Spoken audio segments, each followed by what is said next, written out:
gracias por estar una vez más aquí en una cita con el Teatro de la Zarzuela y en este caso con la Fundación MAR.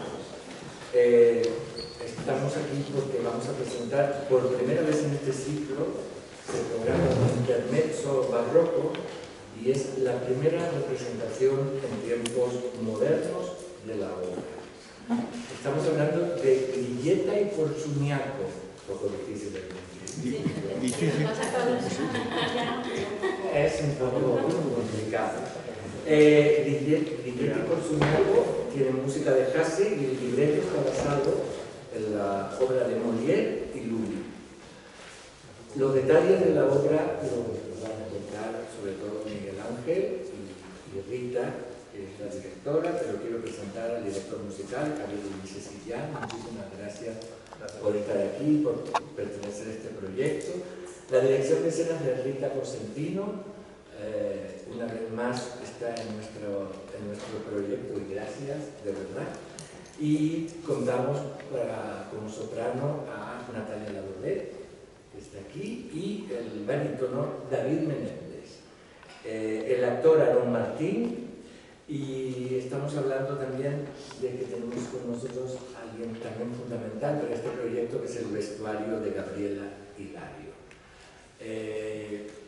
Yo tengo poco más que decir gracias a la Fundación. Todos sabéis, esta es mi última rueda de prensa con la Fundación MAR. Espero que poder asistir siempre y colaborar desde otro punto de vista, pero sí me gustaría decir que han sido 8 años muy fáciles de trabajar. Y digo esto porque siempre lo cuento, la Fundación MAR es como un primo rico y lejano del Teatro de la Zarzuela. Lejano significa cuánto tanto. No, rico.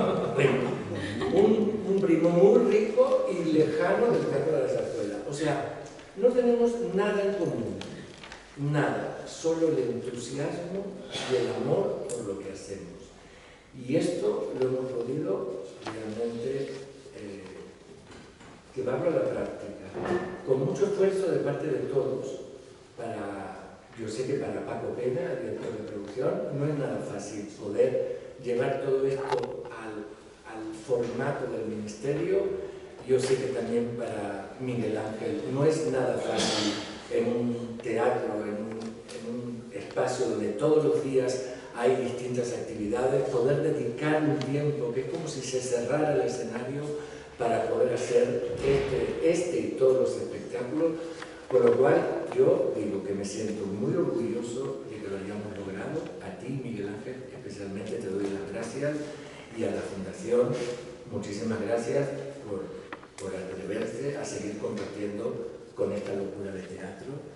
Y espero que, estoy seguro, ya lo sé, que esto continúa, pero no podemos contar con, pero que está muy bien. Así que muchas gracias y te cedo la palabra. Bueno, gracias también. A mí me parece que es una ocasión, presentar una producción siempre es una ocasión especial, porque culminan o cristalizan en estos días muchos meses de trabajo, primero de las instituciones, en nuestro caso hemos añadido que son, como acostumbramos, nuevas producciones y títulos nuevos, pero también mucho trabajo en las últimas semanas de todo el elenco, los directores y los cantantes y todo el elenco creativo. Por tanto, siempre una ocasión especial, una ocasión celebrativa, pero en esta ocasión se añade un plus de celebración, y es porque nos permite mirar, echar la vista al pasado de estos últimos 8 años.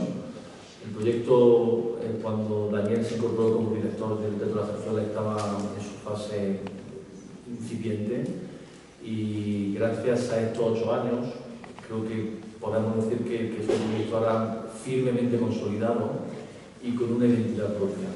No solo porque nos ocupamos de la ópera de cámara, y a mí me da la sensación, quizá aquí soy ingenuo, me da la sensación que en los últimos tiempos se habla con más frecuencia en España de ópera de cámara, creo que se hablaba hace 8 o 10 años cuando empezamos nosotros, y creo que aquí hemos contribuido también a normalizar lo que hasta hace poco estaba en los márgenes de la historia, sino porque además creo que cuando miramos a esta década y hacemos el repaso de lo que ha ocurrido en estos últimos 8 años de colaboración, creo que podemos mostrar de qué forma las iniciativas individuales, una a una, temporada a temporada, se han ido sumando, se han ido acumulando y tenemos ahora un pequeño catálogo de la historia de la ópera de cámara en los últimos 3 siglos.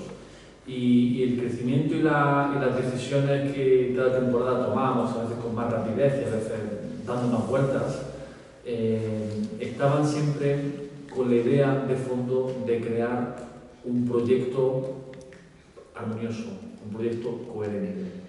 Ha habido la recuperación de toda la ópera del Salón de Manuel García. Hace 8 años era bien conocido como cantante, pero prácticamente desconocido en España en su faceta como compositor teatral. Y ahora podemos decir que gracias a la Fundación Juan March y al Teatro de la Zarzuela, este proyecto compartido de Teatro Musical de Cámara, la figura de Manuel García es razonablemente bien conocida, porque hemos hecho todas las óperas de salón que tienen, todas en italiano. Lo mismo ocurre con la producción rusa. Hace poco año pasado hicimos El Caballero Avaro, con texto de Pushkin, que se sumaba a Mozart Seré, que también hicimos hace un año, precisamente con Rita, también sobre el texto de Pushkin, una niña rusa que irá creciendo en el futuro, o el tronco más robusto, en sintonía con la naturaleza de ambas instituciones, de la ópera de cámara en España. Tanto barroca, como los elementos del interés o este intermezzo de Hasse que presentamos ahora, como ópera del siglo XX, con los 2 títulos, las 2 óperas extraordinarias, óperas de cámara de Conrado del Campo, Fantocines y El pájaro de Correa, que también de dirección escénica también hizo Rita.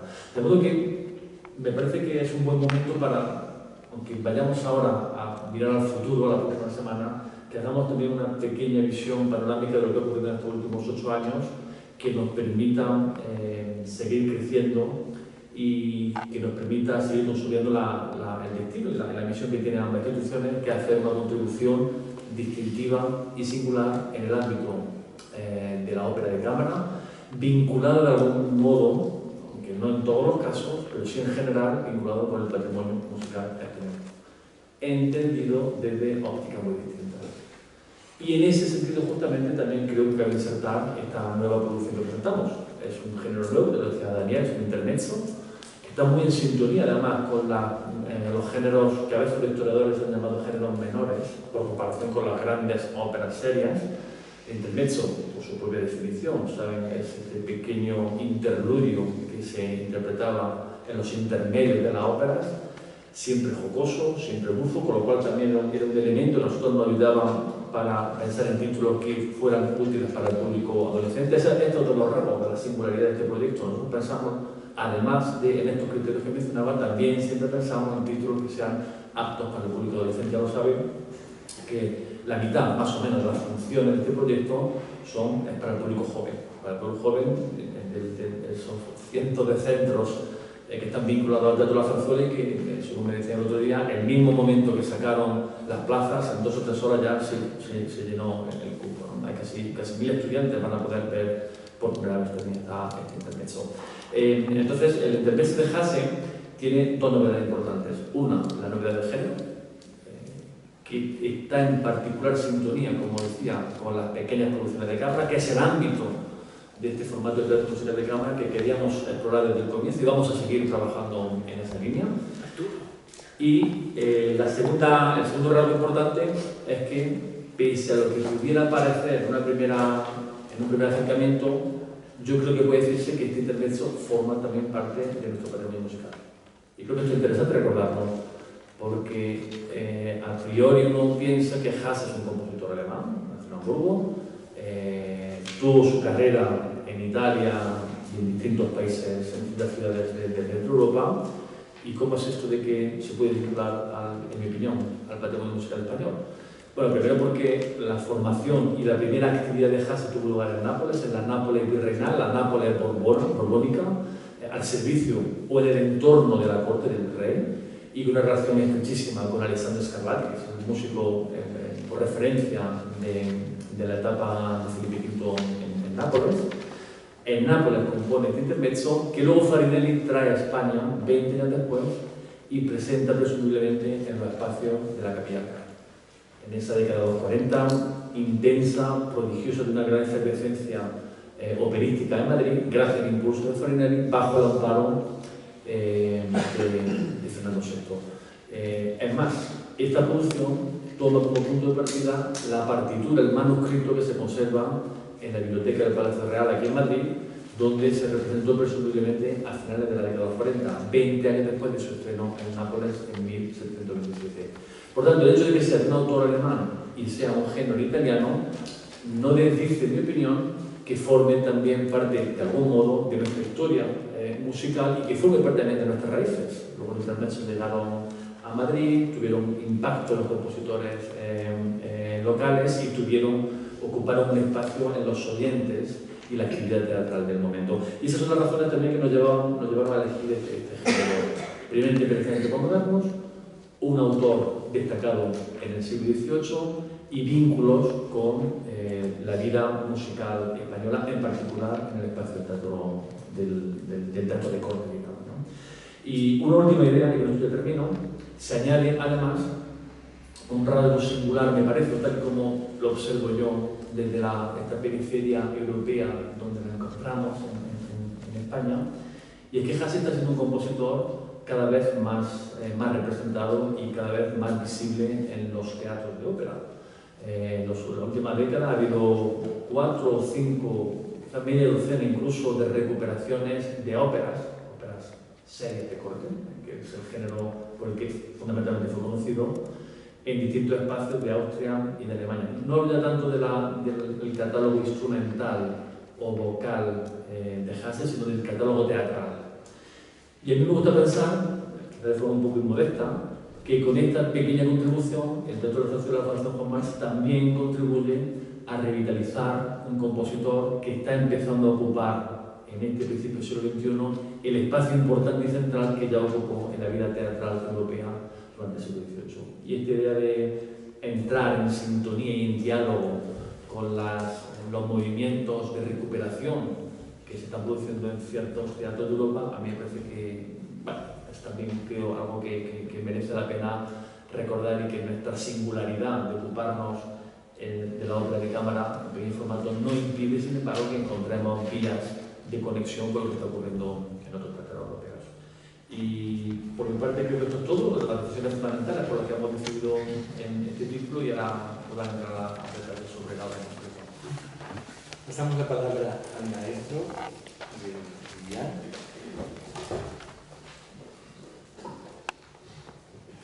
Muchísimas gracias, Daniel y Miguel Ángel. Enhorabuena por toda esta trayectoria, Daniel, que tengas un buen viaje a partir de ahora. Para nosotros es una verdadera alegría poder compartir esta mañana con vosotros para anunciaros pues, el nacimiento de esta ópera, o el renacimiento más bien, de una ópera de cámara, un intermezzo, que es fastuoso, que es divertido, que tiene muchísima acción, es un verdadero mapa de las emociones. Y hablando de mapas, también ha comentado Miguel Ángel, la periferia. Bueno, en aquel momento, en los años 40, con Fernando VI y Bárbara de la Danza, la música en la corte, la ópera, los intermezzi, eran pues, de una referencia total en Europa, y hablamos de una época donde triunfaba la música con estos reyes melómanos y donde no había guerras, por otro lado. Y en concreto en esta obra, el carácter europeísta que nosotros estamos además viviendo día a día y que os vamos a presentar muy pronto, pues tiene su origen en el texto francés de Molière, la música más italiana que alemana de Hasse. Así que un alemán hablando musicalmente en italiano, un libreto francés de una obra que otro italiano, Farinelli, promueve en Madrid. Así que estamos uniendo los puntos cardinales más importantes de la ópera del 18 en una obra que yo creo que va a sorprender por la agilidad que tiene. Es verdad que la ópera seria frente al intermezzi o los intermezzos tiene pues otro registro. Ha hablado Miguel Ángel Marín de Buffo. Es verdad que a veces raya lo caricaturesco, pero la música es de primer nivel. El texto es muy divertido, con giros también sorpresivos, y que además trata un tema pues absolutamente del presente, que es las relaciones entre los hombres y las mujeres, los conflictos que hay entre las clases sociales, los deseos de una joven o de un viejo, y al final pues ese mapa de emociones tiene su reflejo total en la música, así que escucharemos arias en la voz de Natalia Labourdet, que es Grilletta, o arias en la voz de David Menéndez, que es el Lemosín Poursignac, y luego les escucharemos en dúos. A veces serán dúos de amor y otras veces serán conflictivos dúos de pareja. La diversión está asegurada y precisamente en ese cambio de registro, que no es ópera seria, sino una ópera de cámara, una ópera de corte un poco más light por ser intermezzo, yo creo que es también muy acertada la elección del título, porque precisamente para el público joven yo creo que va a ser un primer acercamiento, si supone para ellos un primer acercamiento a la música escénica, creo que va a ser un acercamiento con éxito. Y para terminar, pues como director musical del proyecto, pero también como director de Nereidas, me gustaría compartiros también la alegría y el agradecimiento tanto al Teatro La Zarzuela como a la Fundación Juan March de poder formar parte de un proyecto. Hablaba Miguel Ángel del entusiasmo al principio y yo corroboro que en todas las fases de este proyecto, que ha sido largo, ha reinado el entusiasmo y también la tranquilidad de poder trabajar con tiempo y con mimo en todas esas fases. Y esas fases son bastantes, porque primero está la fase institucional, luego está la fase científica, donde aparece un manuscrito de la Biblioteca de Viena, luego aparece el manuscrito de la Biblioteca de Madrid, hay que hacer una edición, después hay que crear un cast, hay que reunir a la gente, así que hay una parte también de producción, luego hay una parte artística, hay una parte escenográfica, en fin, todo el proceso hasta que ahora por fin podemos ver ya todo montado y hemos tenido pues, la tranquilidad de poder hacerlo no solo con ese entusiasmo, sino también con el tiempo y con los medios que se nos han proporcionado. Así que estamos muy felices y contentísimos y deseando que podáis disfrutar de la obra. Muchísimas gracias. Gracias, maestro. Rita. Bueno, buenos días a todos.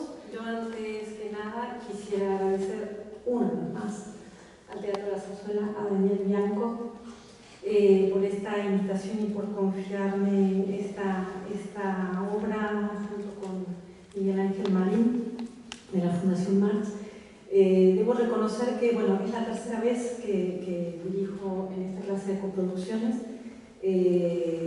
Siempre realmente con un marco de trabajo increíble y excepcional, de trabajar muy cómoda y con mucho respeto hacia mi trabajo y hacia de todos, pero también decir que en las dos últimas obras son estrenos, digamos, o reestrenos o redescubrimientos de los que no hay una grabación, no son obras conocidas, con lo cual el trabajo es mucho más arduo, especialmente para el escénico, porque no hay registro de eso. Con el Pájaro de los Colores pasó lo mismo, ¿no?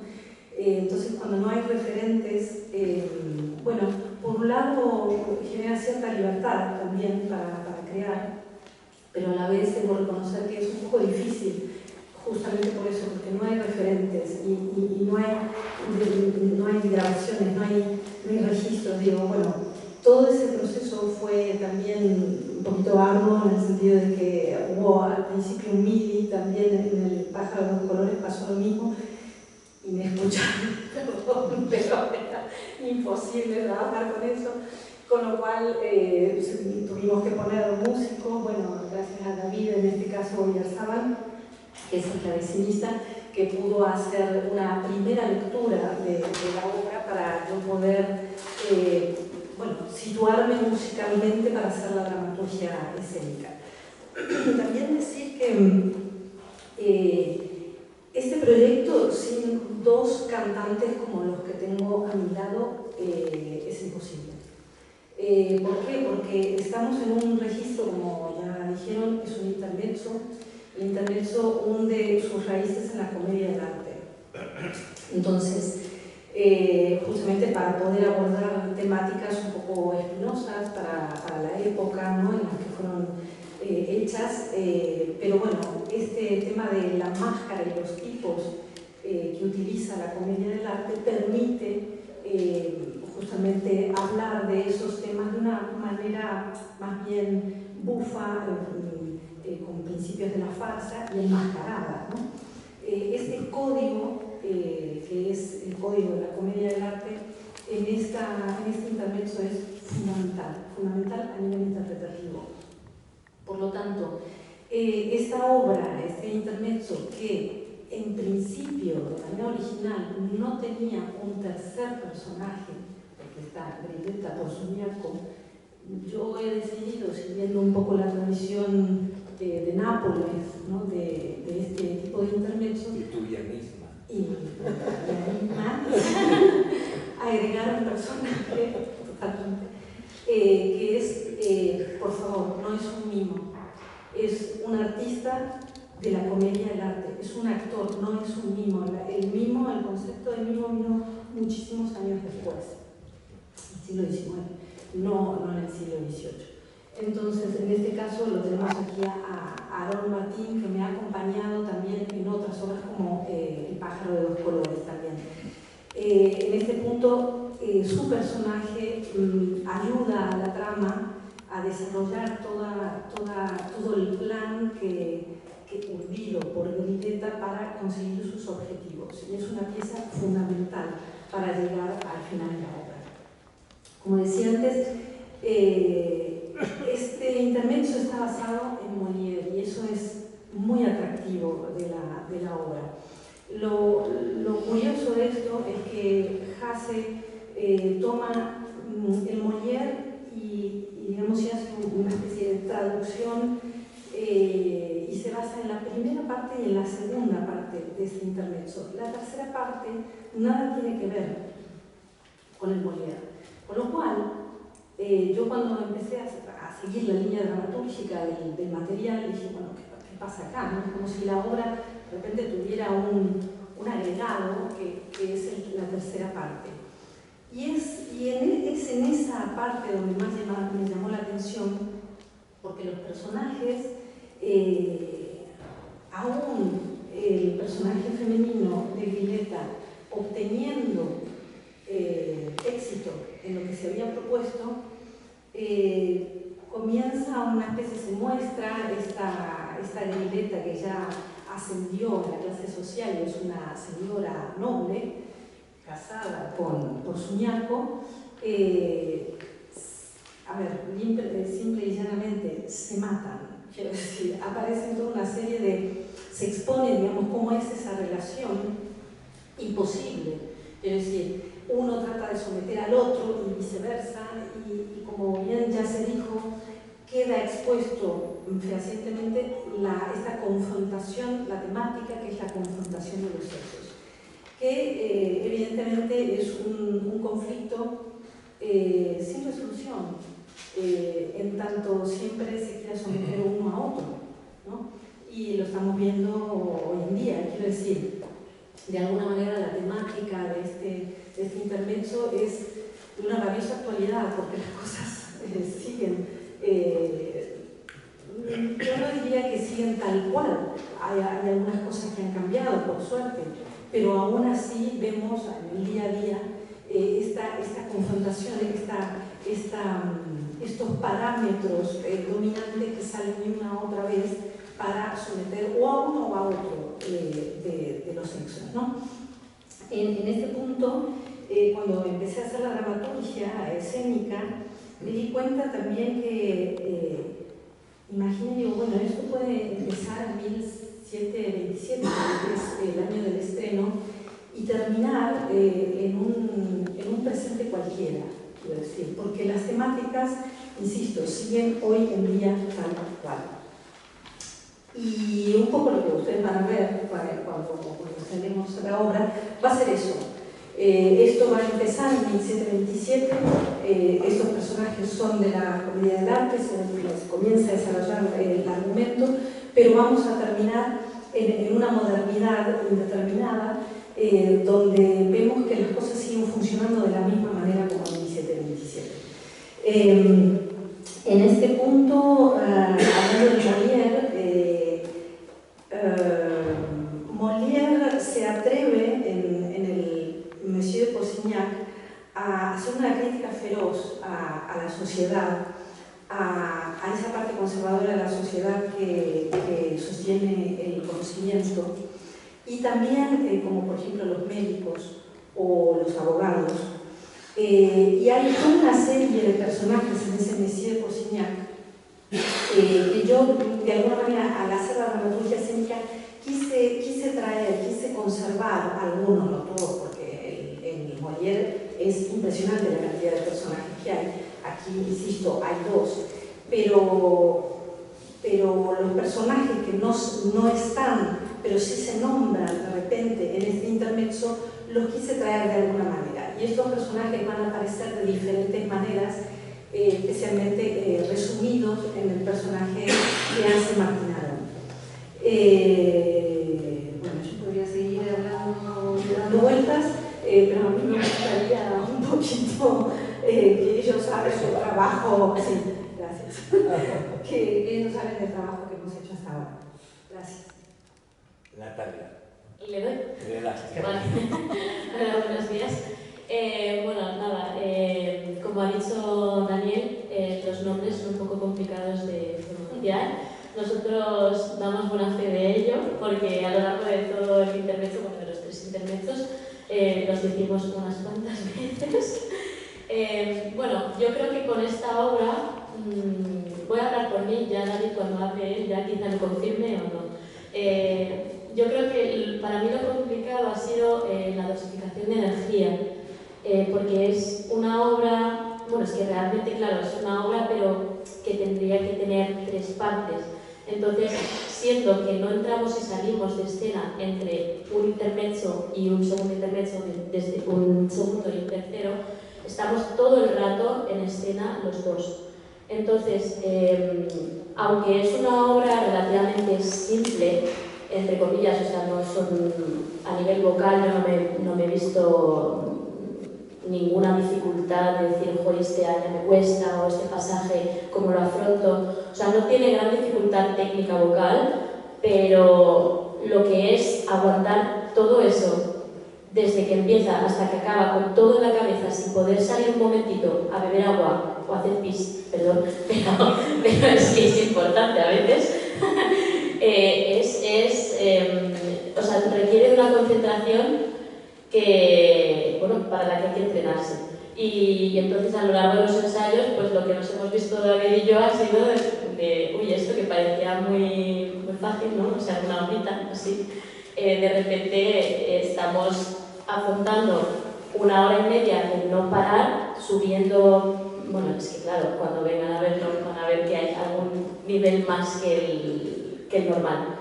Subiendo, bajando escaleras, entrando por una puerta, saliendo por otra, estando como muy pendientes todo el tiempo del texto que dice uno, el texto que dice otro, para reaccionar. Entonces es como que tienes que estar alerta todo el rato y es 1 hora y media de sin parar. Para mí eso ha sido la dificultad más grande de todo este proceso. Lo tomo como una queja. Esta tarde me voy a enterar.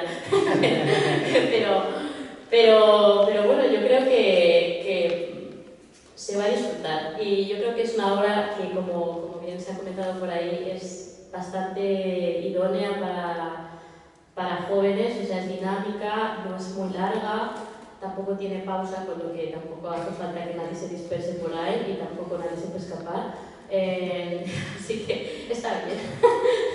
Y ahora le paso la palabra a David, que tiene muchas cosas. Hola, buenos días. Bueno, corroboro totalmente las palabras de Natalia.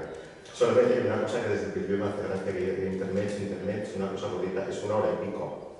1 hora y pico donde yo tengo 3 arias, 3 dúos y 9 recitativos, o sea, para mí es un final. Aunque vocalmente lo que dice Natalia, que no tiene gran dificultad técnica a la hora de cantar.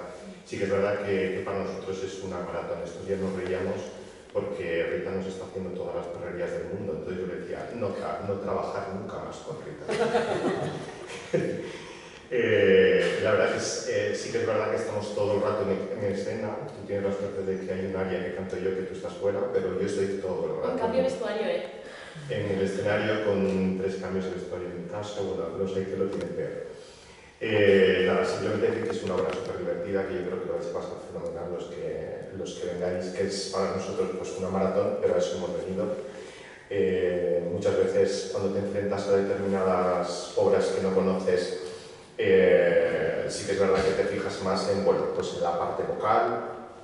En este caso la parte vocal no era complicada, sí que tiene un texto que para nosotros es un poco complicado, no ya tanto de decir, sino de sacarle el sentido. Tiene muchas bromas y muchos juegos que hay que darle vuelta para que sean comprensibles. No es una cosa fácil, a día de hoy no es una cosa fácil de entender. Y para mí uno de los alicientes fundamentales a la hora de decir que sí, ¿no?, un proyecto de este tipo es siempre la curiosidad de descubrir música nueva, que el proyecto, bueno, pues Javier cuando me lo propuso y me dejó ojear la partitura y pusieron, digamos, todo de su parte para que yo pudiera hacerlo, para que lo viera, para que me sintiera cómodo a la hora de poder cantarlo, y además que es una producción que está montada y que se va a representar en gran parte para público joven. Yo creo que también está un aliciente. Yo creo que en nuestras manos está un poco la responsabilidad, ¿no?, de ofrecer cosas de calidad, una producción de calidad a nuevos públicos, que muchas veces no tienen la suerte. Se crean muchas cosas para nuevos públicos, no siempre son cosas de calidad, lo cual quiere decir que es a veces un problema, ¿no?, porque si estamos intentando captar nuevos públicos, muchas veces yo creo que esta es la pregunta estrella de casi todas las últimas entrevistas que me han hecho, ¿no?, cómo se ve el público del futuro. Yo creo que a través de proyectos de estos, con una producción de calidad apta para que se puedan divertir con una duración justa, yo creo que es una iniciativa estupenda. Y nada, pues hasta aquí el speech, que esta tarde tenemos True de Force otra vez. Bueno, muchas gracias, y si alguien quiere hacer alguna pregunta, este es el momento. Arturo, comienzas. No, es que Arturo me trae suerte, siempre le dejo a él ser el primero. Llegaste tarde, ¿eh? Pero empieza, Lo siento. Bueno, todo lo que planteas es muy interesante. Como yo tarde, no sé si en algún momento se ha pronunciado las palabras de la selva patrona. No lo hemos dicho. Está en el Estábamos esperando. Está en el programa de Manu. Está en el programa de Manu. Bueno, pero él preguntó si lo hemos pronunciado. No, que estábamos esperando para que lo digas. Evidentemente, yo no sé, la selva patrona creo que de 1732. No llega a los 30, sí. Pues, o sea, que es posterior. Pero evidentemente, sobre el papel hay muchas coincidencias, incluso el mudo, que se lo ha inventado ahorita, pues interviene también. Sí. Ahora, lo que pasa es que es mucho más larga, por lo que veo. Y en cuanto al lenguaje musical, evidentemente Hasse, que vivió tanto en Italia y murió en Italia, era pariente musical, sobre todo, de John Melly o de Traetta, por ejemplo, más que de los hermanos. Y en esta obra eso queda por también, y por su maestro. Por su maestro, y es la razón por la que es tan bueno escribiendo para voces, precisamente. Ahí está, y además parece que no de manera muy complicada, las voces fluyen. Lo que puede parecer que es un menos, es un más, porque precisamente ellos no han visto dificultad porque está muy bien escrito, con lo cual eso da una facilidad, sobre todo para transitar del parlato, de los recitativos a las áreas. Sí, hombre, está muy bien escrita La Reina de la Noche, pero sí, tiene razón. Pero el origen, además de todo esto, no eran cantantes que cantaban, sino actores que cantaban. Actores de cantar. Por eso eran interpretos. Eran actores. Normalmente eran actores que cantaban, y entonces, bueno, el texto tiene también un trabajo extra para ellos, no solo escenográfico, sino también de edición y de dobles y triples sentidos, muy jugoso, tengo que decir, porque verbos como vieni, pues a veces tienen connotaciones también erótico-festivas, Arturo. Vieni, fracueste, blancha. Bueno, el propio origen de los nombres ya es muy fuerte cuando lo conoces. porque Poursignac viene de box, porcino, cerdo, y griletta, que nos suena como algo así coqueta, en italiano es gatillo, pues el gatillo de un arma, pero también es el clítoris. Clítoris. Sí. Entonces, prefiero solo con la base de los... porque hablábamos que por un lado está la ópera seria y la cosa más alta, el nivel más alto, donde en la ópera seria, digamos que el rey era como un espejo y eran óperas que a través de la mitología había lecciones de Estado, por así decirlo, y de política al más alto nivel. Y en los intermezzi, pues normalmente era más, digamos, del nivel de la calle, con dobles, triples juegos, con acción muy vertiginosa, digamos que diríamos hoy, es más light, por un lado, y vertiginoso en que la acción no para. Oye, ¿se sabe durante qué obra se estrenó? ¿Cuál era la obra en la que esto era un intermedio? Pues no se ha mencionado, pero interesantísimas como siempre las notas al programa que se ofrecen. Rafael Emelache. ¿Quién las ha escrito? Rafael Emelache es uno de los que ha participado en las notas al programa, dando una visión europeísta precisamente de Hasse. Muchas veces se dice Händel el europeo. Bueno, es que Hasse era tan europeo como fue Händel. Bueno, le llamaban el italiano, el veneciano, el sassone, el sassone le decían. El alemán. El sajón, claro. Que tiene una vida, digamos, con Jommelli inversa, ¿no? Porque él nace en Alemania y se prodiga en Italia, casi más, y Jommelli al revés, ¿no? Nace en Aversa, en Nápoles, para luego pues abrirse a Dresde principalmente y otros. Y bueno, compone 50 óperas. Sí, entonces estamos ante no sé cómo sería John Williams de la época, no sé qué sin poner, pero Hasse era una garantía. Entonces, Rafael Emelache, interesantísimas notas al programa, que además con una biografía él ha escrito mucho sobre Hasse, traducidas por el musicólogo José María Domínguez. Capítulo también dedicado al intermezzo, puesto que es su tesis doctoral en España, por Teresa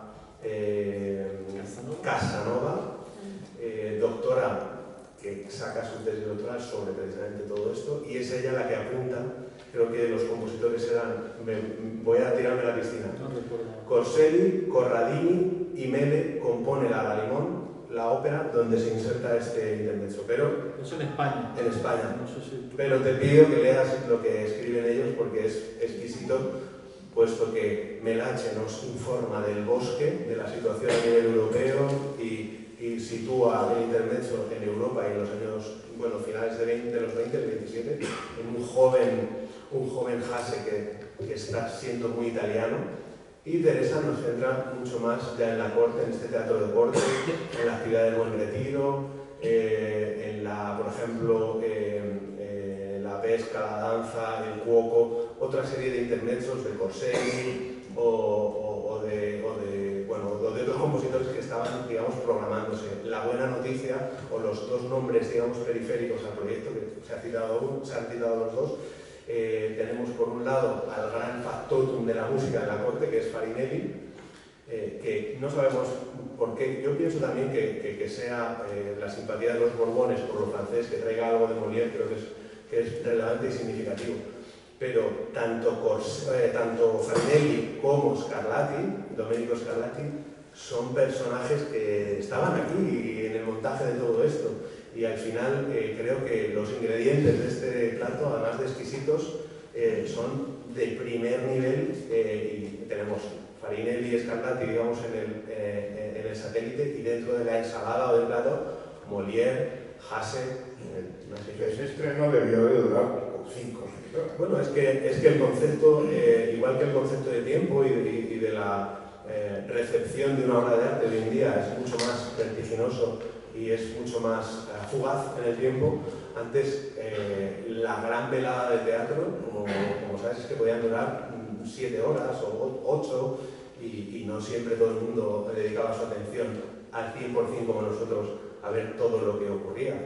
Por eso no había que echarse las manos a la cabeza cuando Wagner hizo que los maestros cantares duraran 5 horas.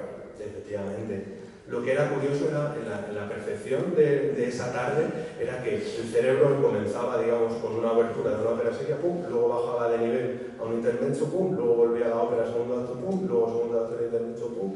Entonces, ese cambio de registro te permitía, bueno, pues voy a salirme aquí, voy a salirme allá. Creo que la gran diferencia y lo que va a encontrar el público joven, el jugo en todo esto también, y para nosotros también con la escena que propone Rita y cómo la llevan a cabo David y Natalia, es que no hay espacio para distraerse.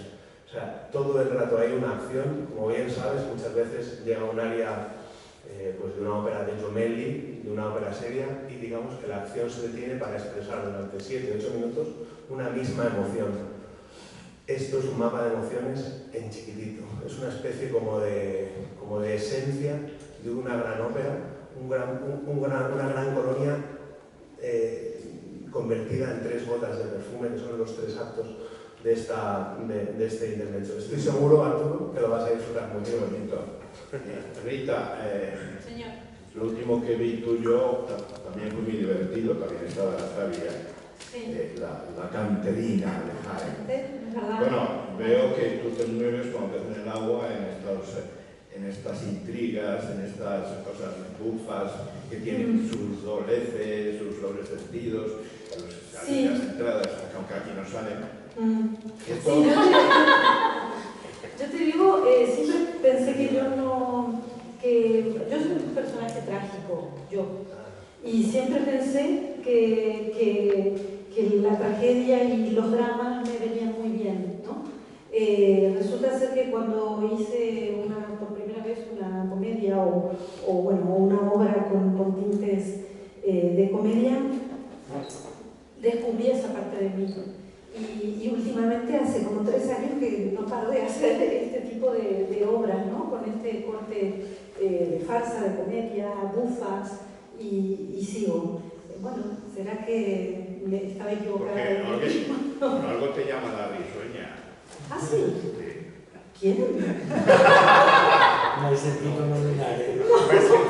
Tal cual, bueno, qué bien, la risueña, me gusta. Sí. Te está tirando los espejos. Sí, no, ya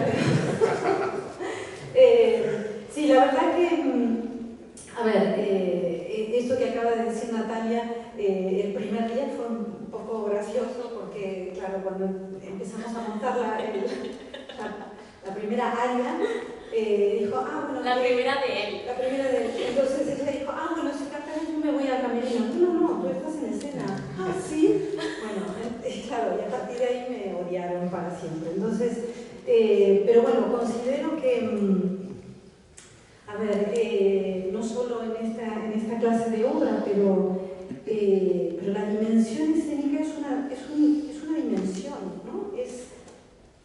Hay que darle volumen a lo que pasa en el escenario.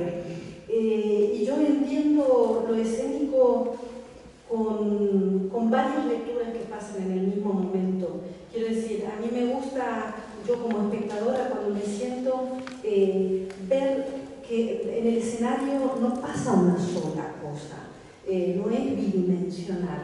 Hay varios planos que me están contando cosas y no una sola cosa. Aunque el discurso sea simple, la vida misma es así. No quiero decir que el teatro sea la vida misma, no estoy de acuerdo, pero me gusta que en el escenario sucedan cosas simultáneas. Aquí también los personajes dicen muchas cosas, aunque las repiten una y otra vez, pero dicen muchas cosas, y eso que dicen tiene un detrás, tiene un pensamiento, dicen una cosa y hacen otra. Son textos muy irónicos, con lo cual, si yo no le doy una dimensión escénica a cada uno de estos personajes y a las situaciones, en una comedia creo que me estoy perdiendo de algo, ¿no? Y estoy perdiendo de brindar algo al público, ¿no? Más allá de la superficie de la partitura, ¿no?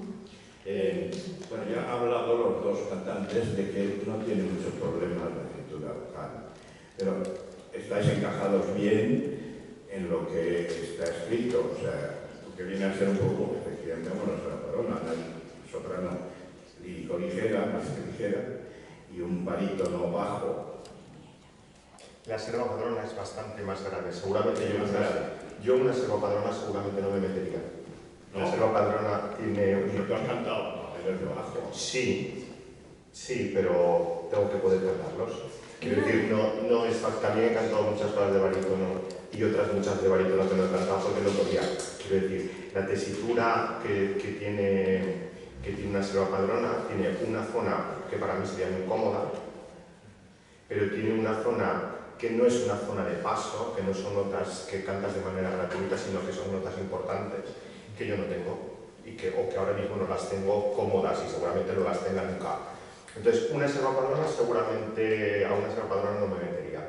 A esto sí, por eso decía antes que me dieron el tiempo para mirarlo, porque yo en cuanto me hicieron el planteamiento, lo primero que pensé, un Huberto, mal rollo, pero no era un Huberto. Sí, a lo mejor tiene ese tinte como personaje, pero vocalmente no tiene nada que ver. No tiene nada que ver. Este tiene mucho más parlato, más silabato, tiene zona un poco más aguda, tiene línea, pero en una zona cómoda. No tienes que mantener mucho bajo. Los dúos con ella son todos bastante agudos. Cuéntale David a Arturo lo del falseto, por favor, que le va a encantar. Bueno, sí que tiene Paco, no sé si lo cuento ya. Cuéntaselo, que le va a gustar. Tiene varias partes agudas en una de las áreas de la última área, que es un área que para mí es un poco similar a la de Don Magnífico cuando canta lo de un bambino loco, una cosa más o menos que habla de los niños, de cuando tienes niños, y entonces cuando los niños llaman a papá y a mamá, pues los llaman de una manera como muy especial. A mí me asustó ver aquellas notas. Yo estas notas tampoco las tengo. Hago lo que puedo. En la partitura de Viena veíamos una nota agudísima y decíamos, madre mía, esto, a ver cómo lo hace David, tal, no sé cuántos.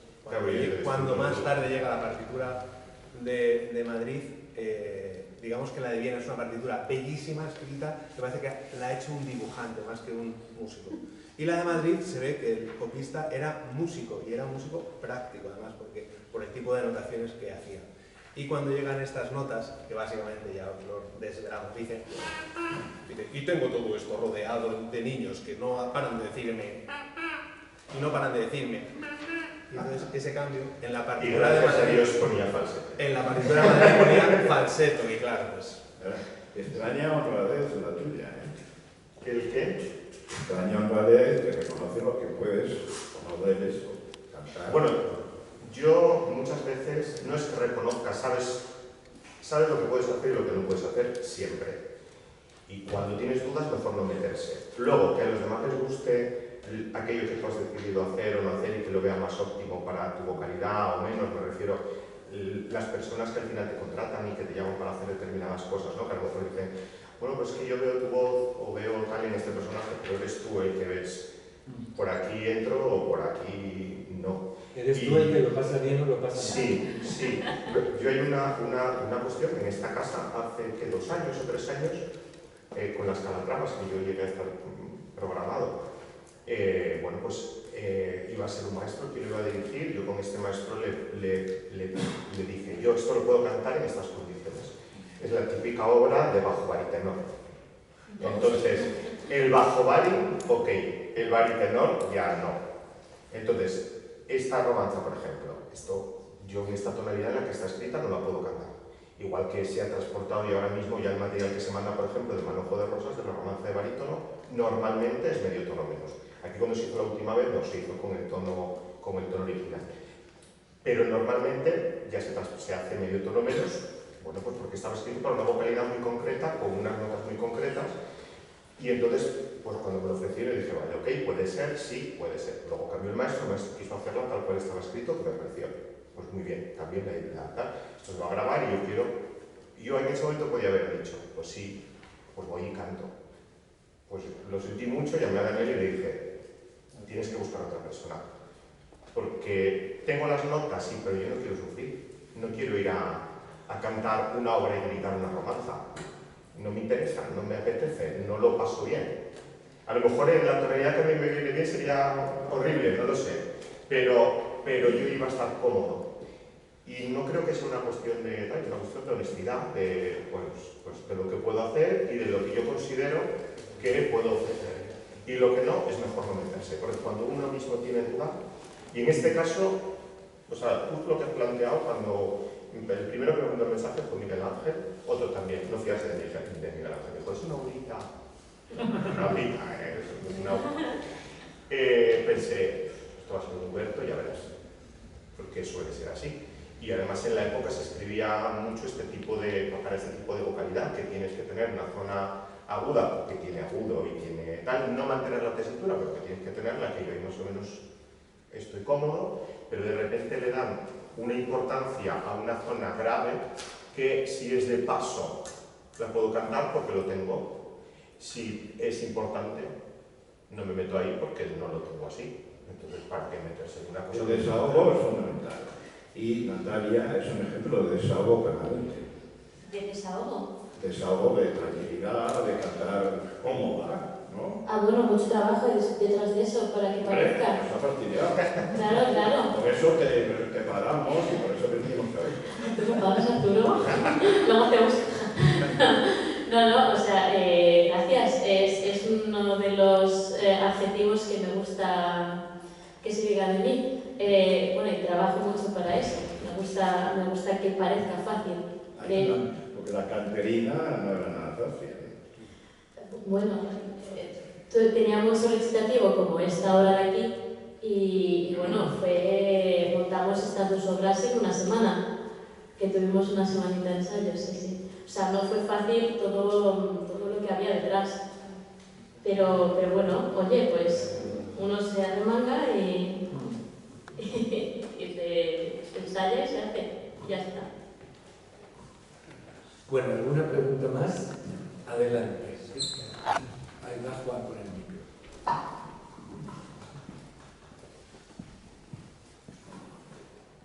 Más que una pregunta, podría ser una reflexión. Estaba pensando que Molière no es Metastasio, que todo el mundo va a rehacer sus obras, a recantar. Y curiosamente, Hasse toma un tema que anteriormente había tomado Lully.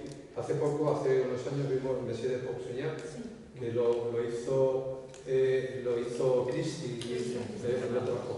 Es curioso que caiga en este tema. Hay un homenaje ahí. ¿Por qué? Porque va a caer Hasse en una obra que había tocado Lully. ¿Le interesa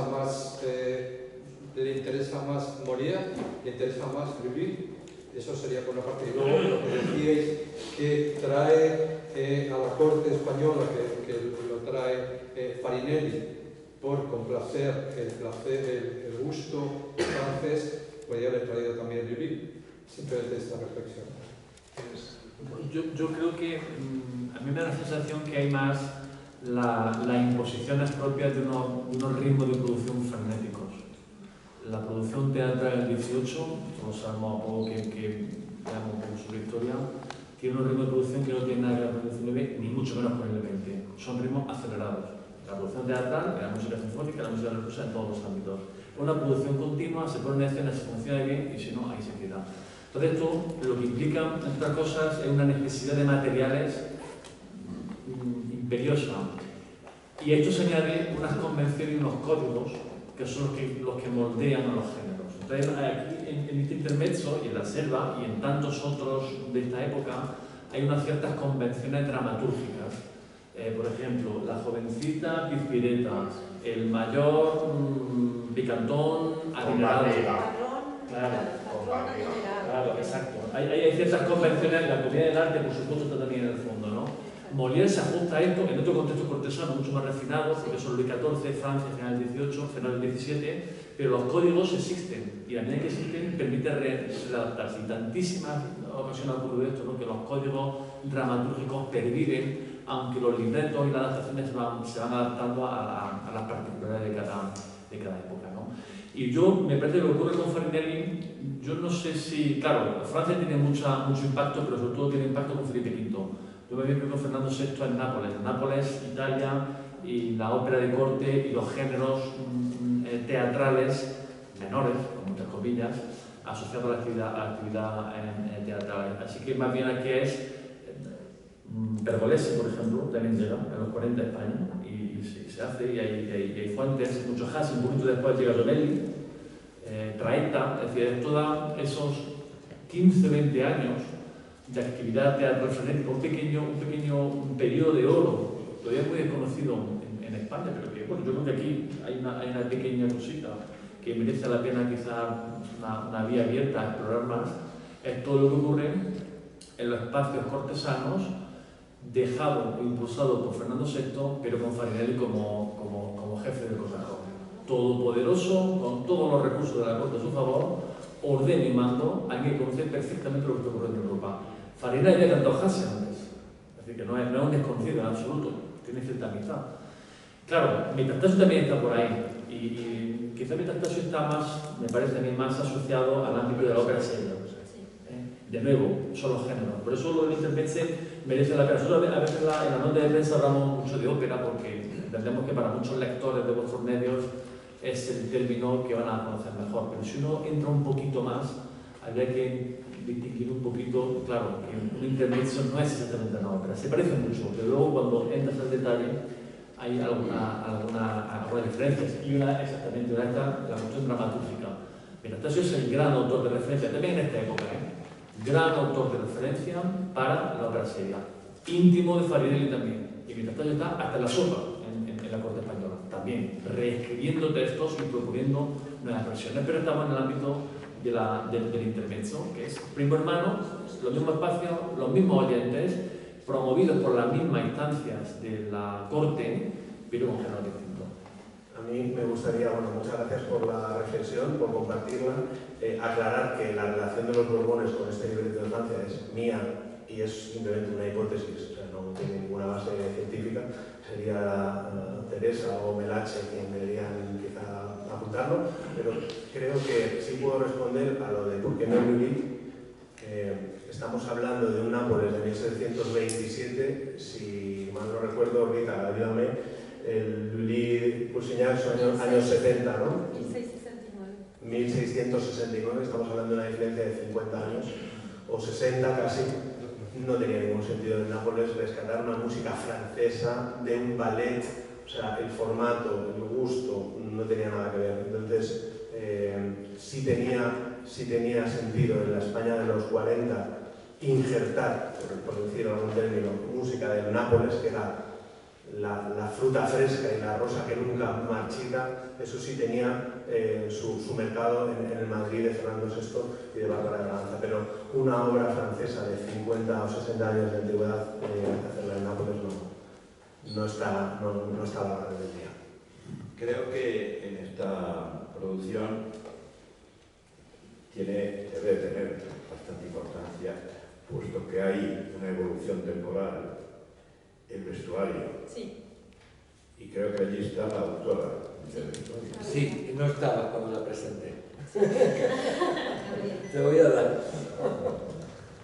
Gabriela. Sí, el vestuario también expresa exactamente el concepto que la directora estuvo contándoles. Y en el primer y segundo acto mantenemos la época, el vestuario está puesto en 1750. Y hay ciertas estilizaciones que no son exactamente de época, muy pocas, pero que corresponden con la psicología de cada uno de los personajes.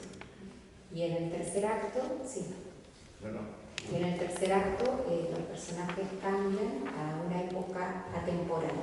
No se puede decir es actual, pero no es exactamente actual, es más bien atemporal, que tiene que ver con esto que Rita comentaba de la situación de esta pareja que se ha. ¿Y por qué no es actual? ¿Por qué no es actual? Sí, el vestuario que evoluciona a una época intemporal, pero ¿por qué no es actual? A ver, simplemente para no definir actual, bueno, uno tendría que definir qué es actual, ¿no? Perdón, uno tendría que definir qué es actual. Quiero decir, si yo pongo un traje y un vestido que no sea un vestido largo ni con volantes ni al estilo del siglo XVIII o XIX,